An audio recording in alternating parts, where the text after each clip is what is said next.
like what I have done, right? She even signed it to me. 73 kisses I counted. Right, no. So Jemima, I won't say vagina. No, that doesn't. I've just Jemima, there is no one finer. Your cup floweth over, and it's made of bone china. If poetry were a diamond, you'd be the richest miner. That sounds weird, actually. She's not a miner at all. I got a DBS and everything. She's utterly sublime. There's no one sublimer. Ladies and gentlemen, she's absolutely marvellous. I love her to bits. It's Jemima. But you're human, and you deserve to feel seen, even when your role is not to be the hero on the screen. I've seen men bottle it up until it brings them to their knees because double standards set by society say that women are warmth and men's emotions must freeze. Dear men, we want to see you cry. When your whole life hurts, let it fall from your eyes, let it out. Shout. Make room for new feelings. You're stronger than you've been. You'll get stronger from here. Pain has meaning. Meaning demands to be seen. It doesn't want to get lost, so it really makes a scene. Act it out.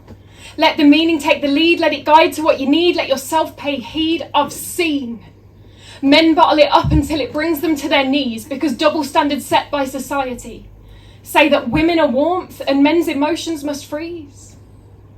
It's time to thaw. Let expectations cease. Thank you.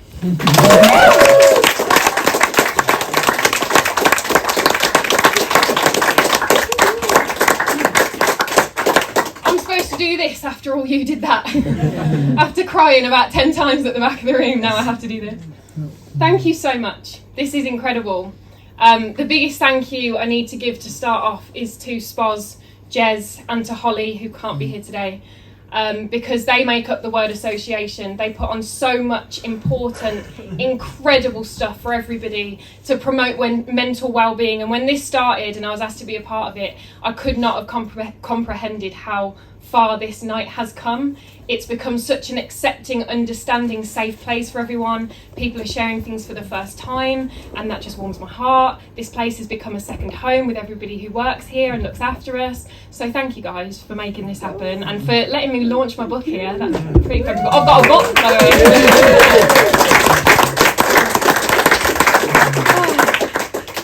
This is exactly how I imagined it, which is just wild. I took it out the box and I was like when something just comes to reality like that, it's just a lot less work than the first one is probably, in short. I've got 2 books. They tell one story. The first book is called Unorthodox, and I guess that is quite obvious why. I felt very unorthodox when I started this journey. For anyone who doesn't know my story, it's a story of sexual violence, trauma and kidnapping I went through when I was 16 years old, and then consequently a mental breakdown 9 years later, because who's supposed to know how to deal with that? And that's when I started writing poetry. And I felt so unorthodox. I felt like my life was unorthodox. I felt like everything I was doing, saying, going through was unorthodox. And over the last 6 years of doing this, meeting people like you lot, learning about other people, going through therapy and a lot of self-worth work, and being surrounded by incredible human beings, I've kind of realised that I'm not on my own. It's not unorthodox at all. It's not weird to be going through this stuff. So the second book is not out of the ordinary, it is into the ordinary. See, some days I look at my reflection and I smile. I see a glimpse of the girl who grew with no worries of what life would ever be. She would always be happy. I stopped, looking for answers in old photographs, and started looking in the mirror, caught up with myself. Some days my reflection is more back to front, on others it's clearer. When the colour drained from my eyes, it flooded under my skin, inflicting pain to relieve pain, and I can't remember the last time I didn't have a headache from my patients wearing thin. I will hurt myself before I'm close enough to lay even a breath on your skin. There may be no excuse for my reactions, but there is always a reason. And for the love of all the gods I don't believe in, we have to stop judging mental illness so people stop disappearing. See, we are clouds, shapeshifters and drifters. We disappear without a whimper, we feel heavier in the winter. We get spaced out, our cracks showing clearly, cast shadows over lives whilst they watch from a distance, trying to figure out what they can see. Some hours we're as blank as a new page, ready to be expressed, carrying with us tiny pieces of heaven, waiting for them to manifest. We swell with emotion until we burst, raining down, causing distress, and when it's thunderous, it can be frightening. But it's all part of a natural process. We cover up the sun to uncover silver linings. Multiple friends, living with multiple personality disorders, living on boundaries in a parallel universe with unparalleled lines shaping our borders, to frame us out to be pictures of perfection in an unforgiving exhibition of emotion hoarders, all original but by no means made to order. Hung on walls, weathered down to different hues, built using contrasting materials, some grueling to get over, some simpler to break through. Built on foundations that are level or foundations that are skewed, built in minutes or over decades of trying to enforce solitude. Each wall showcasing a climb. Each climb appearing different from afar, but magnitude should not be confused with perspective. We shouldn't underestimate another's hurdle when ours appears more impressive, because by adjusting our view, we can help each other to find an escape route which is far less exhausting and far more effective.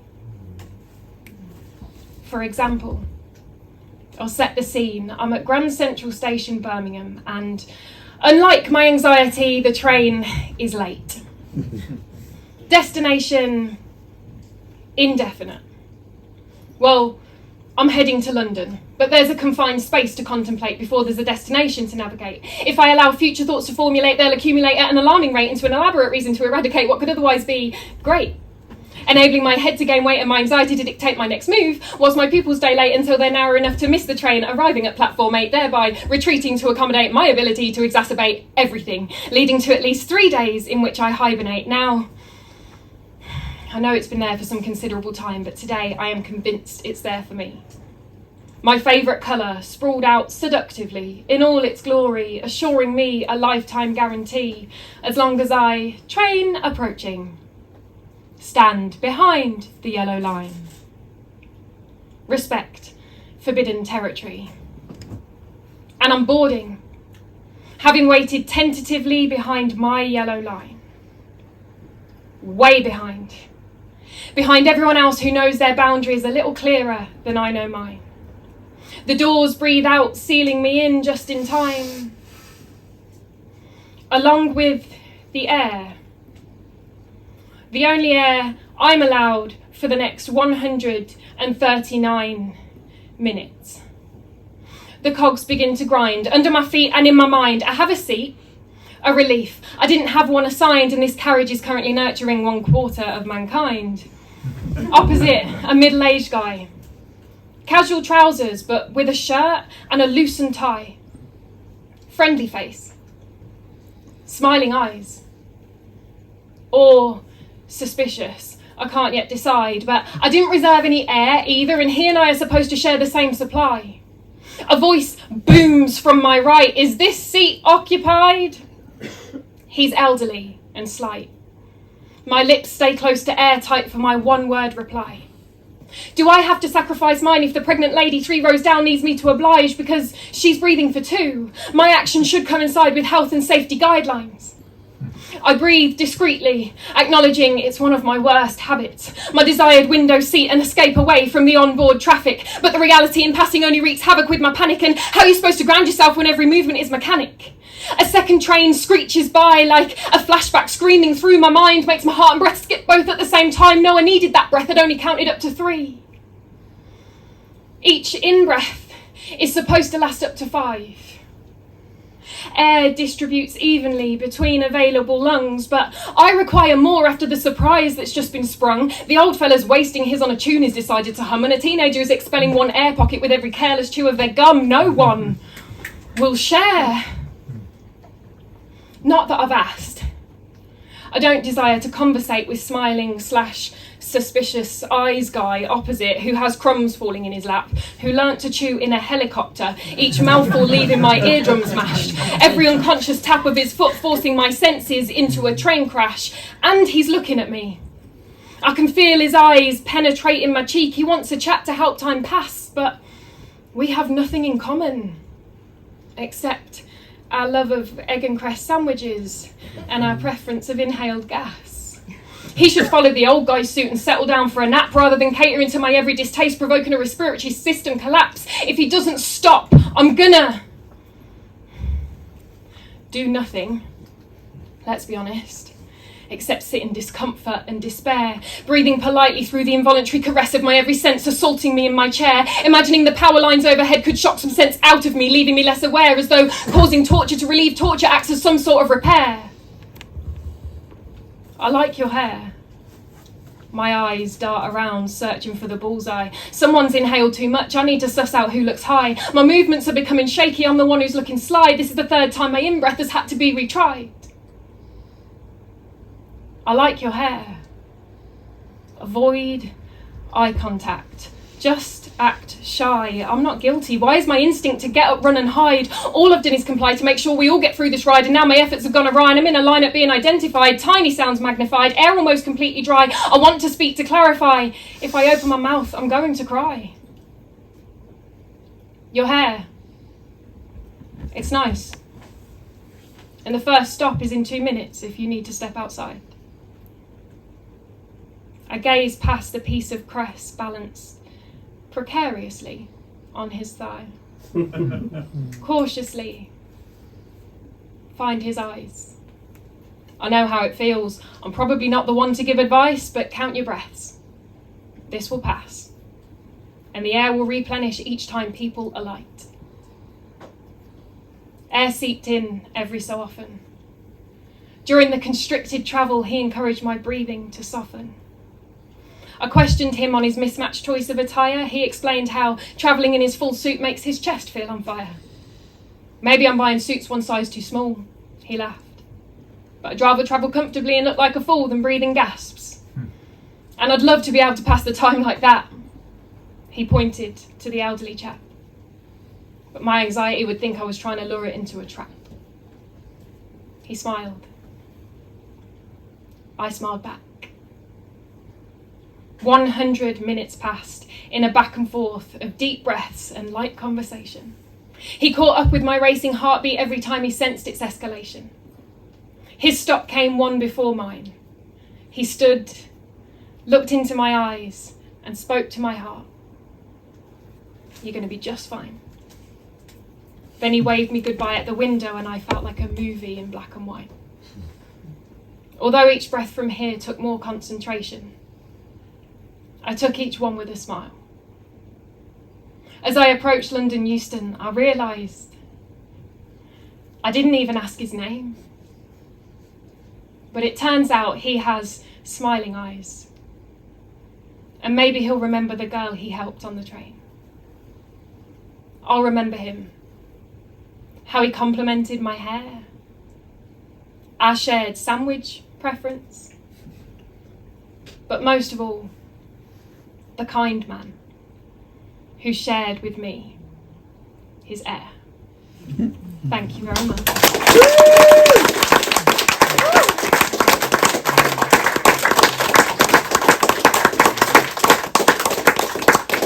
Oh, me and you both have train poems now, Aid. They go so well together as well, that's all like. We need to start a double act. Yes, definitely. So basically the first book was kind of more my story and what happened, more the storm. And this second book is more the aftermath and how do we as a society, as a world, make this place a little bit more comfortable, more accepting and understanding of people that are going through these kinds of things. And it does that in part by looking at the everyday heroes I've encountered along my way, like the man on the train, And another hero that has come into my life, and gone again actually over the last few years, is my most recent therapist, who absolutely changed my life. There is an acknowledgement for her in the book, because she will say that it is all me, but that is why she's so good at what she does, because it really was her. She's incredible. But before I found her, I had so many different therapists, and it's not that none of them helped. I'm sure in ways that I haven't even fully comprehended yet. I'm sure they've helped along my way. But I think we forget sometimes that therapists are human beings, and with human beings we don't just connect with everyone, so why would we just connect with the first therapist that we sit down with? So it took a long time to find someone that really made that big of an impact. And with every single therapist I had, in every single first session with each different one, without fail, they always said to me, if you tell me his name, I have to report him. His name is imagined scenarios.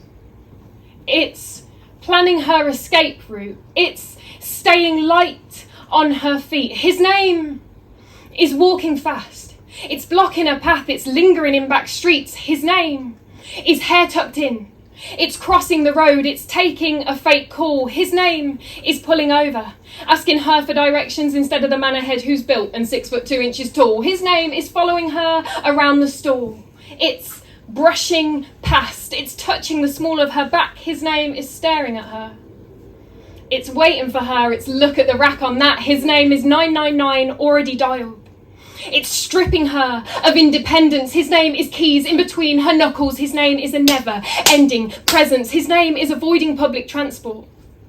It's leaving the night out before it's done. His name is dictating her skirt is too short. It's a change of shoes that make it easier to run. His name is hiding in the crowd, behind buildings, bins and cars. His name is pressed up against her. It's using code words at the bar. His name is continuing to ask questions, even though he hears no answer. His name is turning innocent sentences provocative and labelling it as banter. His name is texting when she gets home.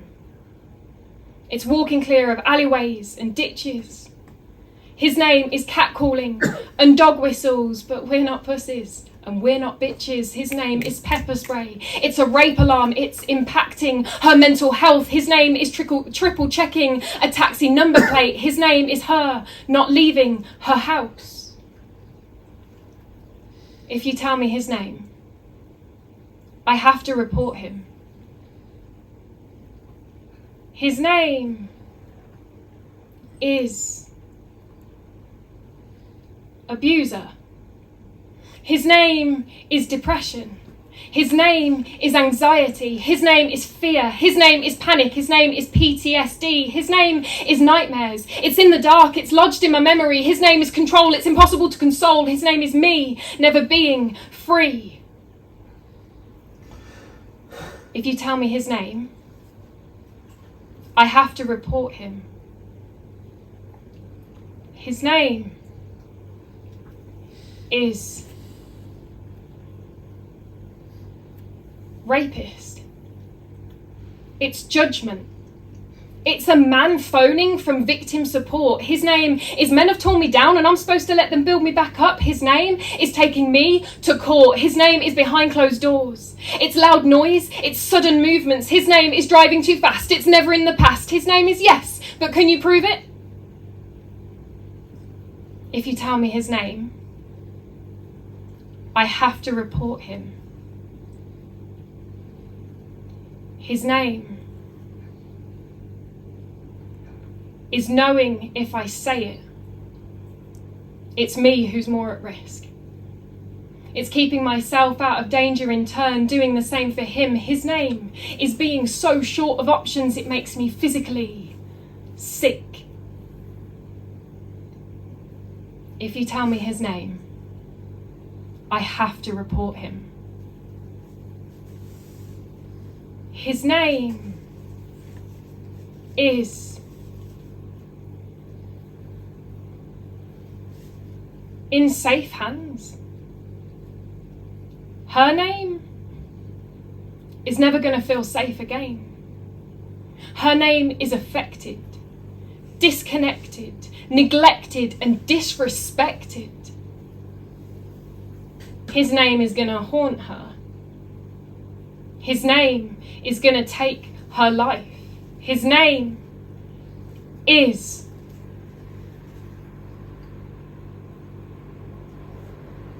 protected. Thank you.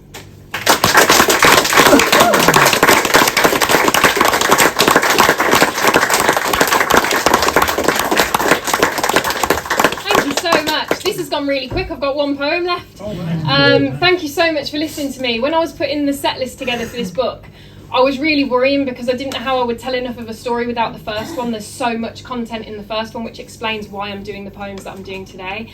But I actually managed to put a set list together without touching the first book, which was great. So if you're interested and you haven't read the first one, I've got both the books here with me today. The first one is $9.99, the second one is $10.99. I don't know why. Inflation? I don't know. I don't control the prices. But they are available at the back of the room if you would like to buy them. And thank you to everyone so far who has read my story, listened to my story. It's really keeping me alive. Thank you so much. I've got a couple of thank yous to do before this last piece. First of all, I've got 2 books here that look absolutely stunning thanks to the person who did the photo shoot for both the books. We didn't know it was a photo shoot for books, it was just a photo shoot, and it's ended up being 2 flawless book covers. So please make some noise for, some of you might know him as my friend in the green t-shirt if you've read the first book, Tim Horgan at the back of the room. Absolutely incredible. If you don't know who the friend in the green t-shirt is, get to know, buy the book. And 2 more thank yous. Claire Tedstone, the poem that she has provided for this book, you've just heard it, so you know how phenomenal it is. I'd heard it, but I hadn't seen it. And when she sent it over to me and it was on page, it's beautiful. It's so pretty, you have to see it. Not to make you buy the book, but you just have to see it. It's absolutely flawless, and there's butterfly images in the book with her poem that she drew herself because she's a phenomenal artist. So massive round of applause, please.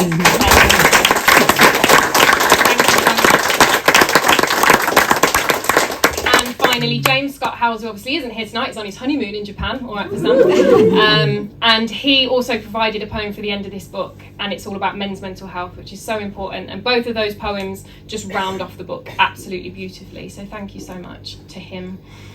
Right, thanks for listening to me. I'm going to always say this because it's a really powerful thing to feel heard when you're speaking. It literally saves lives. Thank you for saving my life today. Keep listening to each other, keep saving lives. And this last piece is called Defining Moment. It's the newest piece I've written, so bear with me because I'm going to try and do it off the top of my head. And going back to the incredible therapist that I've had, I went into a session one day and I was so pissed off. And I was pissed because so many people from different directions were saying to me that my trauma doesn't define me. They were like, it doesn't define you, you know, you're more than your trauma, and it's not everything that you are, there's so much more to you. And although I know that this was meant in a positive way from these people, I was taking it really negatively. It didn't feel good. And I didn't understand that. So I took it into therapy, and she spent the next 50 minutes completely validating how I thought, helping me to understand how I was feeling, and basically just letting me know that I had every reason to feel the way I did, and this is why. So then I went away and did what we all do and wrote a poem. So this is my last one, thank you. This is Defining Moment. They say, it doesn't define you, you know. My neck hangs like bluebells. The colour of my mood rings out. The blues. Instrumental in the many walks when depression obscures the view. Forget-me-not flashbacks, stinging nettle skin soothed by a bitter dock sapping life from within. Daisy chains dress up the way his weight still keeps me down. I want to go out but his face in the clouds, senses implode when the world resounds. My buttercups don't reflect yellow because butter is fat, and I can't be because he liked me like that. He took away my favourite colour when he took away the sun. A depression that's jealous of yours if it dares to rise in skies of fun. I'm a honeybee. If I wound you once, it's death to me. My thoughts are puffball dandelions carried away so easily. Tornado memories leave me shaking like a leaf. I am mud. Dirty. Still scrubbing myself clean. Yet they say it doesn't define you, you know. Character recast with a wardrobe fit for form occasion. I take my coat from the hook among, keeps me from reaching my foundation. Take my skin crawls on long walks, bridge railings not to be approached. His temper left inside of me, a temper not to be provoked. I'm a lot for me to handle. If only some could be preserved and drip fed in small doses as I become ready for the reserves. Only smile in the mirror when I look familiar. Identities people keep examining. No one respects my new build boundaries. And the next thing I know, I'm panicking. No bad hair days, just bad head days when my tears fall like they're trying to give him praise. Lost my job and pursued my mental state. Went through more pain to prove I'm not insane. There are those that exploit me for their own gain. Can't let me down because expectations were erased. Don't trust the ones by who I was cared and raised. As someone I looked up to, he once filled that space. I'm an explosive with potential to devastate. I won't detonate until I'm far enough away. A monumental illness to which many can't relate. T2 sugars taste the same as a full plate. Don't have a comfort zone even on Sundays. Only time I dance is to ground where my head strays. Live for the clarity that comes after I awake. I'll keep waking even though my comfort is at stake. I keep a towel by my side as a barricade. Or perhaps to clean up more of the mess he made. If I'm going to cross you, I will look both ways. And if you hit me, I'll find strength in the pain. I've got more conviction than a court of magistrates. I'm afraid to say the verdict didn't validate, but no conviction gave me more to educate. No conviction gave me more to set the record straight. So when they say it doesn't define me, it makes me feel betrayed. Because if to define is to describe the nature of, my garden doesn't grow the same. And if to define is to establish the character of, I'm unrecognisable except my name. And if to define is to mark out the boundaries of, step back and respect my space. And if to define is to give the meaning of, the moral of my story has been replaced. From being 15 with the world at my feet, believing that people were kind, to being the person I needed when I was 16, looking fear in the eye and making it hide. The dream was to have kids of my own one day, to be somebody's wife. Now the dream is to keep waking up from them, to make sure he doesn't take more of my life. So when they say it doesn't define me, it's more for them than me. They feel uncomfortable that they can't fix the problem that they see. But you see, if they take away the problem, I'm still left with its effects. No trauma but post-trauma disorder responses to non-existent events. I don't want to only accept a future version of me that may never come to be. And if they're looking for the person I used to be, they don't deserve this me. I can't remember her. Only the events that made her leave. So let me honour the meaning, allow me endless time to grieve, because the force of this is real. You can't disprove gravity. When I say that it defines me, I don't say it in agony. I don't know who I am without the memories. But with them, I'm resilient and I'm bold. And this world needs me. Not a version that's trying to fit the image society has sold. Don't get me wrong. He didn't make me strong. That was me. But I'd like to thank him for the lives I can change by him ruining mine, because that is more powerful than an apology. See, maybe I see his face in the clouds, but a cloud is part of something much bigger. And when the clouds disappear, the bigger picture becomes clear. I don't have to find the positives in it. I have to find the power. When they say it doesn't define me, it reminds me not to cower. They mean well, but its meaning brings me tranquility.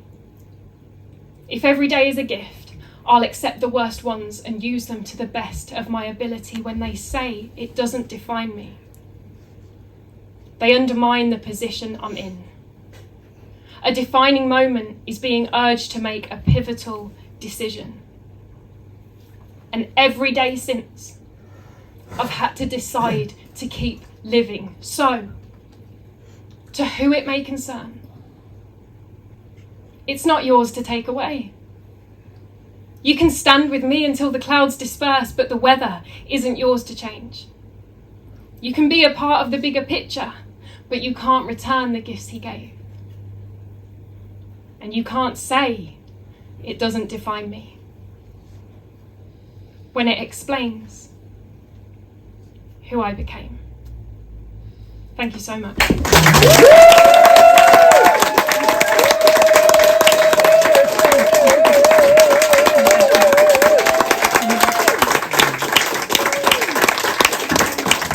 Jemima Hughes, everyone. Read the news, she'll blow your fuse. OMG, Jemima Hughes. Jemima, that was bloody marvellous. Oh, what can I say? Yeah, let's keep it going.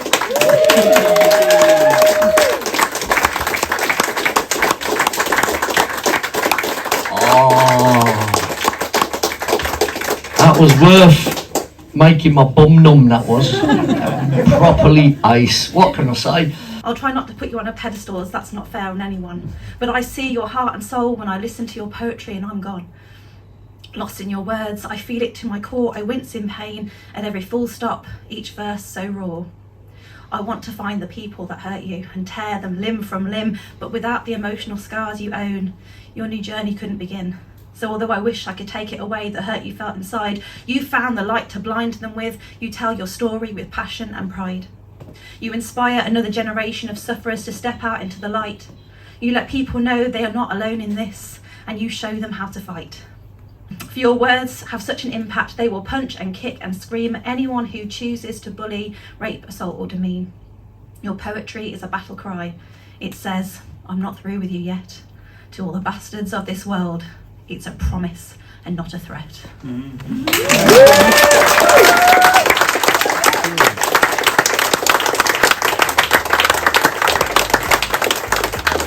Just do some applause and I'll tell you what we're applauding for. Go. We're applauding for all the open micers. We're applauding for Maria T. Grazie Mari. We're applauding for everyone who's been making teas, coffees, biscuits, and all behind the counter there. Massive thank you to this place. I don't remember the name of the place. It's got needles in it. The old needleworks, that's it, yeah. I'm old, I can't remember stuff. Folks, massive round of applause for Jemima Hughes. If you haven't bought a book yet, make sure you do.